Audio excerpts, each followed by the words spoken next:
It's time for the Leadership Lunch Break with Joy Jackson of Speaking of Joy. Let's tune in for today's discussion.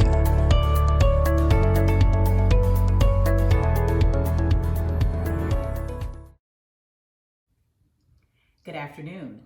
I'm Joy Jackson of Speaking of Joy, and I want to welcome you to the Leadership Lunch Break. Today, as I make a classic age-old dish of tuna, I want to talk about leading through change. One thing that's very true about change is it's constant. And as leaders, it's very important that you understand the importance of managing change. Because if you are flustered or uncomfortable or up in arms about change, those who work with you or around you will also find themselves in the same boat, in the same manner, having that same type of experience. So as we make tuna and you have your lunch today, let's talk about 5 ways that you can lead through change. The first one is acknowledge the change. So the truth of the matter is we know change is going to happen. So rather than find a way to criticize the change or even act as if the change doesn't exist, the first thing you want to do is to acknowledge it. Doesn't mean you have to like it. It's just acknowledging that a change has actually occurred. And when you acknowledge it, that brings about an awareness, that brings about an understanding, and it opens up the dialogue and the conversation for the change to happen. Number 2, admit your feelings regarding the change.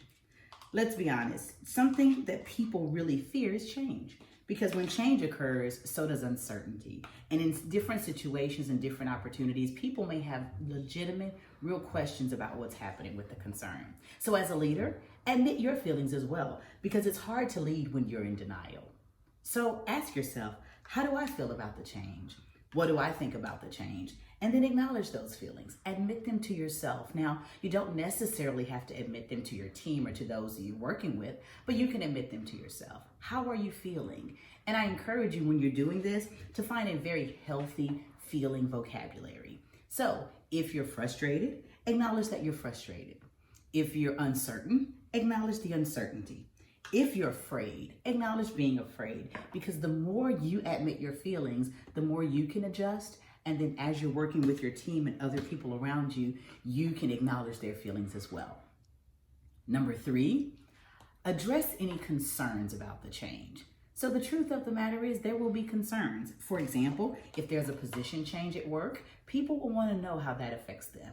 If there are layoffs, people will want to know how that affects them.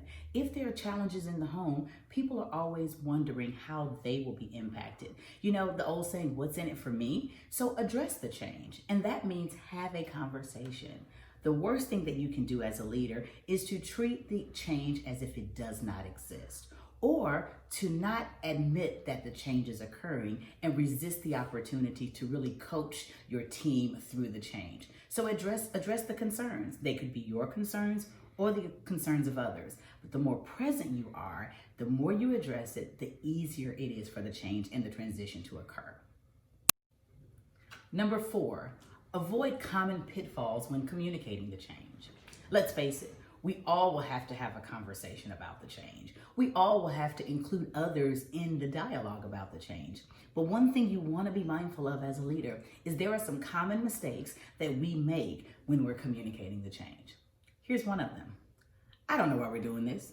I'm just doing what they told me to do. That's a pitfall. Another one would be, it is what it is. Change happens. We all have to get over it. Those are common pitfalls, or even allowing those members of your team to have outside dialogue or conversations will also impact those pitfalls. So I encourage you, when you're getting ready to communicate the change, gather your thoughts, gather your ideas, ask the questions that you need to ask for clarity so that you can communicate the change in a way that's most importantly positive, but it also shows that you have buy-in. And even if you're not quite there yet, the way that you communicate, your body language, the words you use, the way you interact and answer questions of others will definitely show what you believe about the change. And number 5, accept a change has occurred.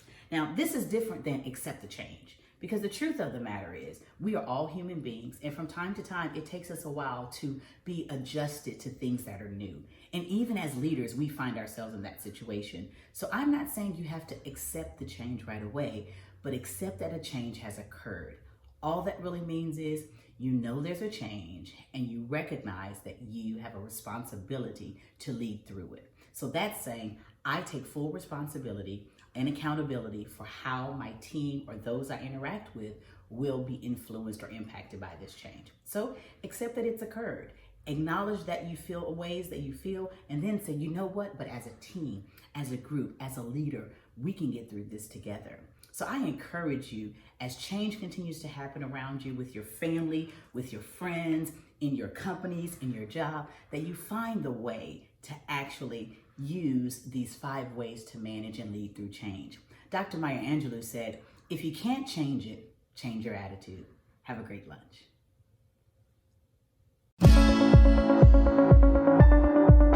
Thank you for joining the Leadership Lunch Break. Join us next Thursday at noon Central Standard Time for lunch as we continue our discussions. Follow Speaking of Joy on all social media platforms or visit our website at www.speakingofjoy.com. That's www.speakingofjoye.com. Until next week.